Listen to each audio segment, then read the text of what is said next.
People today are taking more vitamins and supplements than ever before. You walk into a health store or browse online, and the shelves are just filled with bottles that promise more energy, better immunity, sharper focus, stronger bones, glowing skin. And because people want quick results, they buy these vitamins in bulk, thinking, well, they can't hurt. They're just vitamins. But here's the thing, not all vitamins are good for you. In fact, there are some you should never take, not because vitamins themselves are harmful, but because of the form they are in. The quality, the synthetic versions, the wrong types, these can actually do more harm than good. And most people have no idea.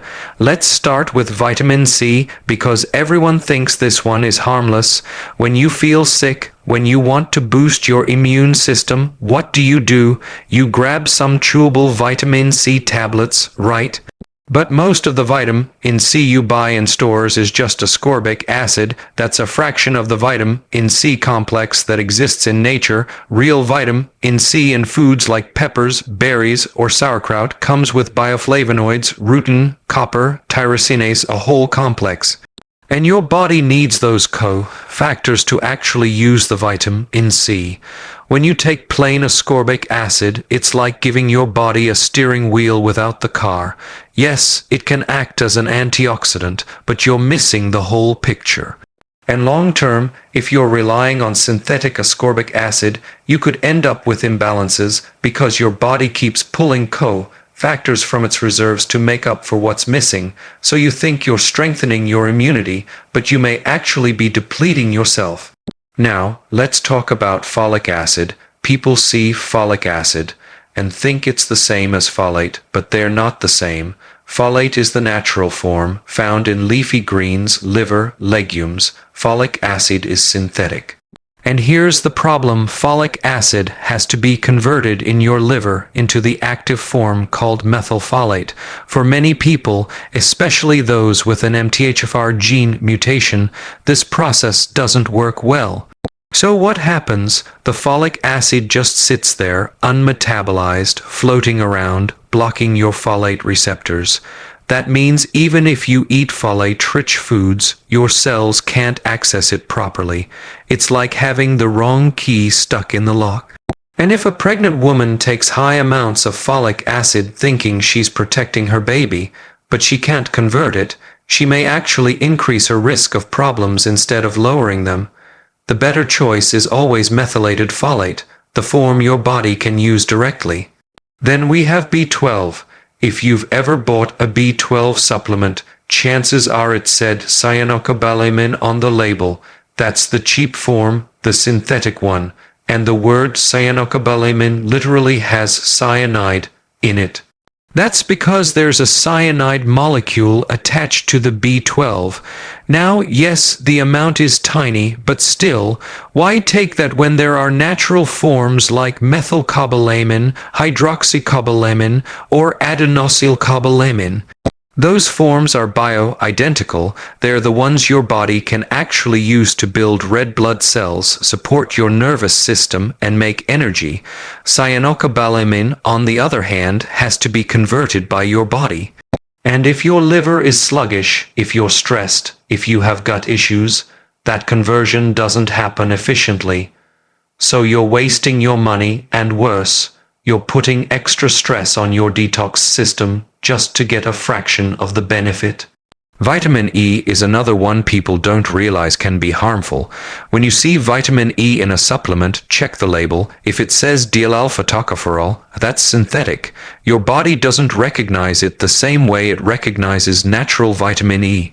Natural vitamin E isn't just alpha tocopherol. It comes in 8 different forms, 4 tocopherols and 4 tocotrienols. They all work together in food to protect your cells from oxidative damage. But when you take only synthetic dialpha, not only is it less effective, it can actually compete with and deplete the natural forms in your body. It's like hiring one worker who blocks the rest of the team from doing their job. Long-term use of synthetic E has even been linked to increased risks in some studies. The natural form is d-alpha tocopherol, ideally mixed with the other tocopherols and tocotrienols. That's what you want if you're going to supplement. Now let's get into iron. Iron is a tricky one because yes, iron deficiency is real, but most people are not deficient in iron. And yet, iron is thrown into multivitamins, breakfast cereals, energy bars, it's everywhere. The problem is, too much iron is dangerous. Iron is a pro-oxidant, meaning it causes oxidation. Think of rust on metal. That same oxidative process can happen in your tissues if you overload on iron. Excess iron damages your arteries, your brain, your joints, and the symptoms of too much iron can mimic the symptoms of too little: fatigue, weakness. So people think, oh, I must need more iron, and they take more, making the problem worse. Unless you've had your ferritin and iron saturation tested and confirmed a deficiency, you should never just take iron. For a lot of people, low energy is due to a lack of B12, folate, copper, or even poor stomach acid, not iron deficiency. Speaking of minerals, calcium carbonate is one of the worst supplements people take. Why? Because calcium carbonate is basically chalk. It's the cheapest form of calcium, and it doesn't get absorbed well. People take it for bone health, but without magnesium, vitamin D3, and vitamin K2, that calcium doesn't go into the bones. Instead, it goes into the wrong places: the arteries, the kidneys, the joints. That's why people who take a lot of calcium carbonate often end up with kidney stones, arterial calcification, or stiff joints. Real bone health depends on the balance of nutrients. Magnesium relaxes muscles and keeps calcium from overloading tissues. Vitamin K2 directs calcium into bones and teeth, not arteries. Vitamin D helps you absorb calcium in the first place, but just dumping chalk into your system, that doesn't strengthen bones, it hardens pipes. And then there's vitamin D2. For years, doctors prescribed D2, also known as ergocalciferol, for vitamin D deficiency. It's the form you find in fortified milk and cheap supplements, but D2 is not the same as D3. D3 is the natural form your skin makes from sunlight. D2 is synthetic, unstable, and it doesn't raise blood levels effectively. It doesn't activate the same way in your body, so you don't get the immune benefits, the mood benefits, or the bone benefits you're expecting. Taking D2 is like trying to run your car on the wrong fuel. It might sputter a little, but it's not going to get you far. D3, on the other hand, is what you want ideally with K2 to guide calcium. Niacin is another tricky one. People take it for cholesterol, for circulation, for energy, but the form matters. Nicotinic acid, the flushing form, can be effective for lowering cholesterol, but in high doses it can stress the liver. And then there's the no-flush niacin you see on shelves, called inositol hexanicotinate. That form doesn't cause flushing, but it also doesn't give you the same cardiovascular benefits. So people buy it thinking they're protecting their heart, but really they're just getting an expensive placebo. The best option depends on your goal, but blindly taking niacin without knowing the form or the dose can backfire. Vitamin A is another supplement that gets people into trouble. Synthetic vitamin A, like retinyl palmitate, is fat-soluble, which means it builds up in your body, and if you take too much, it can be toxic.